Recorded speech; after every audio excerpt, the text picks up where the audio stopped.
Diễm xin chào cô chú, anh chị, các bạn và các em. Hôm nay Diễm chia sẻ một món bún rất phù hợp với thời tiết nắng nóng của mùa hè. Đó là món bún gỏi già. Món bún này được người miền Tây Nam Bộ biến tấu từ món gỏi cuốn. Nguyên liệu gồm có tôm, thịt nè. Khi ăn thì mình thấy cái vị nước lèo ngọt thanh, chua nhẹ của me. Đặc sắc hơn mình có thể cho thêm con suông vào nữa. Cách làm như thế nào? Thì bây giờ mình cùng vào bếp làm món bún gỏi già này với Diễm nha. Đầu tiên thì mình đi nấu nước lèo trước. Ở đây Diễm có sườn sụn heo 500g. Nếu không có thì mình dùng xương ống hoặc là xương heo thường vẫn được. Xương heo thì mình không có cần rửa đâu. Bây giờ mình cho vào trong cái nồi nè. 500g xương heo thì Diễm cho vào đây 1 lít nước. Công thức hôm nay thì nước lèo này mình nấu được cho 4 tô. Rồi Diễm cho vào đây 1 muỗng cà phê muối là 6g. Rồi mình bắt nồi xương này lên bếp, mình để cái lửa lớn. Và mình sẽ nấu cho nước nó vừa sôi lên. Cái cách này làm cho xương nó sạch. Khi mà mình nấu nước lèo nó sẽ trong, đồng thời nó cũng không có bị hôi.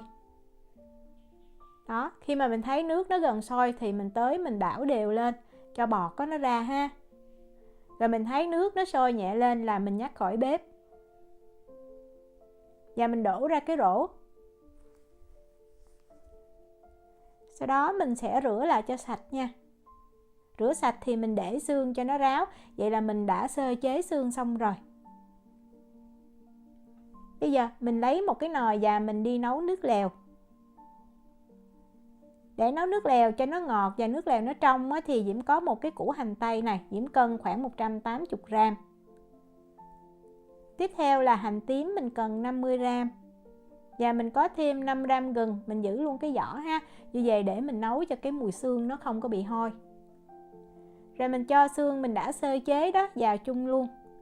Mình đông vào đây 2 lít nước. Rồi mình bắt lên bếp mình nấu cho cái nồi xương này nó sôi lên nha. Diễm nêm vào đây 2 muỗng cà phê muối. Tiếp theo là 2 muỗng cà phê đường phèn. Mình để lửa lớn ha. Khi mà mình thấy bọt bắt đầu nổi lên như vậy thì mình hớt sơ bọt đi. Và món bún này biến tấu từ món gỏi cuốn. Thì gỏi cuốn gồm có tôm và thịt. Thịt thì tùy mình thích nha. Diễm thích ăn cái nạc dăm này hay là thịt nạc vai đó. Còn nếu mà đúng thì mình dùng thịt ba rọi hay là thịt ba chỉ. Mình cần khoảng 400g. Thì cái thịt nạc dăm này nó cũng có mỡ đi, vì vậy Diễm thấy không có bị khô, ít mỡ hơn là mình dùng thịt ba rọi. Nước sôi thì mình cho thịt vào và mình luộc cái thịt này luôn. Nếu mà mình thấy có bọt thì mình hớt sơ bọt lại một lần nữa. Sau đó mình sẽ đậy nắp lại, mình để cái nước sôi nhẹ và mình nấu cho thịt chín. Thì tùy cái miếng thịt dày hay mỏng đó, thời gian nấu sẽ từ 30 cho tới 45 phút. Với cái xương sụn này thì Diễm thấy nấu 45 phút là cái xương nó cũng đã mềm rồi. Miếng thịt của Diễm để nó to như vậy thì Diễm thấy Diễm nấu 45 phút thì nó mới chín. Để thử thịt chín thì mình dùng đũa đó mình xiên vào trong miếng thịt. Mình thấy cái thịt nó không còn ra cái nước màu hồng thì thịt nó đã chín. Nếu mà mình muốn giữ cho miếng thịt nó trắng thì khi vớt ra mình ngâm vào trong nước lạnh sạch ha. Diễm vớt ra Diễm để nguội thôi. Sau đó mình cũng vớt củ hành nè và gừng ra khỏi nồi nước lèo luôn. Rồi mình sẽ nêm lại nha. Diễm nêm vào đây 1 muỗng canh nước mắm. Và nếu mà mình có bột nêm gà đó thì mình sẽ nêm vào đây 2 muỗng cà phê bột nêm gà.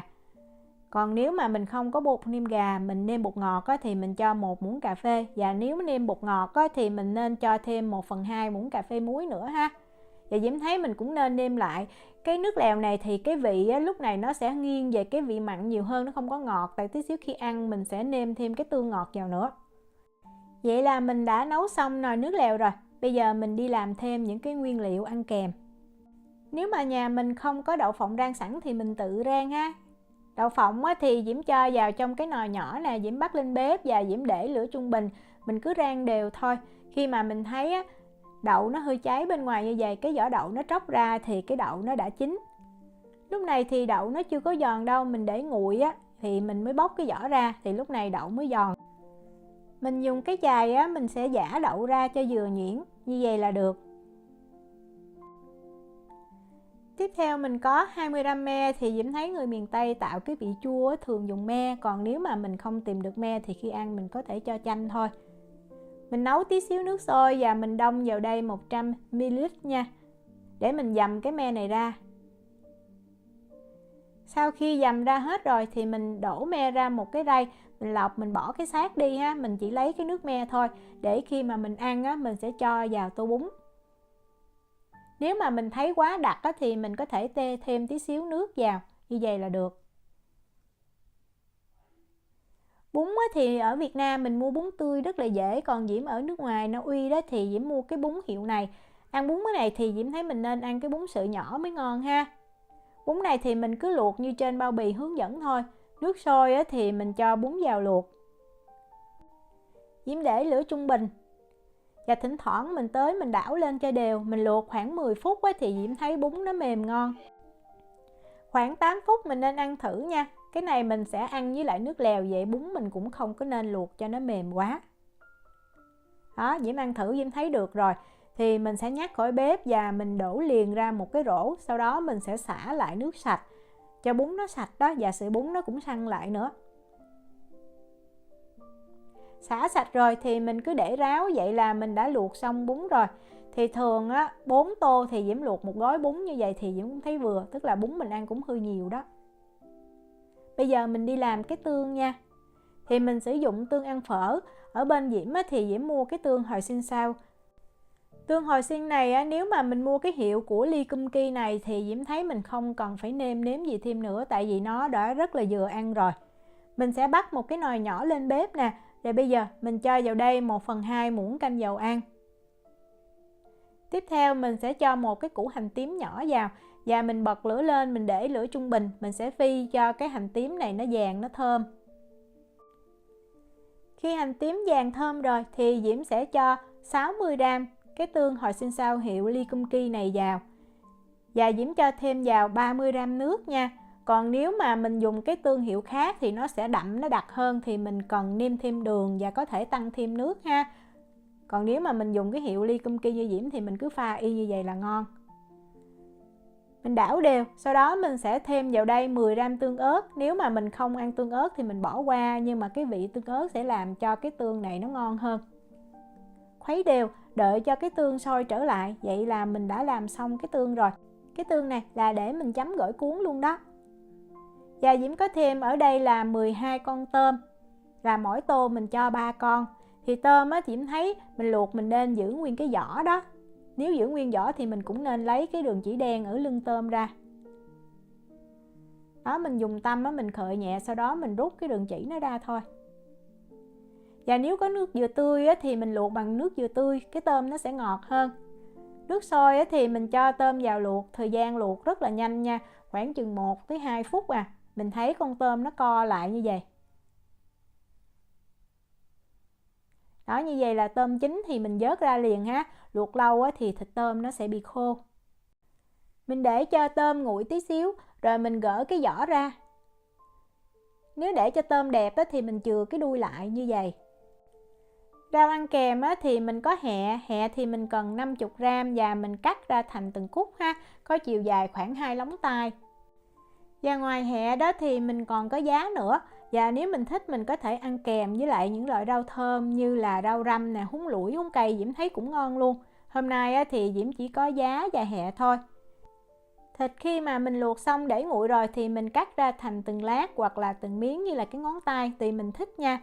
Và như Diễm nói ở đầu video á, để cho hấp dẫn hơn thì mình có thể làm thêm con suông tôm á, mình ăn kèm. Thì cách làm suông tôm á, Diễm chia sẻ trong video bún suông rồi, nếu mà mình muốn xem.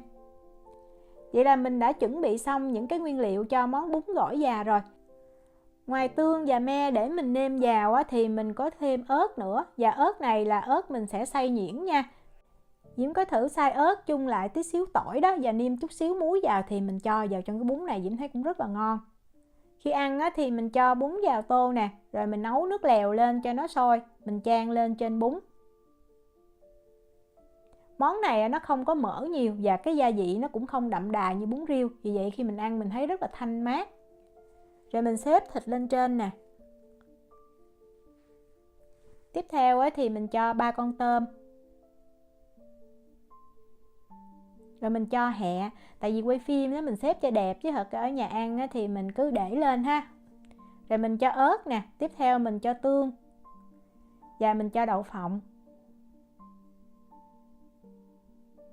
Rồi lúc ăn á, mình sẽ chan nước me lên.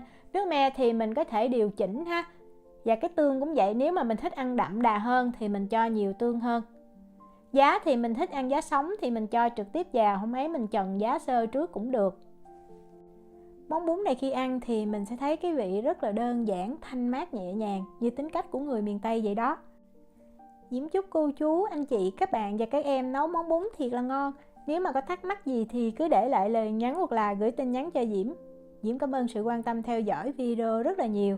Hẹn gặp lại trong những video tiếp theo. Chào tạm biệt.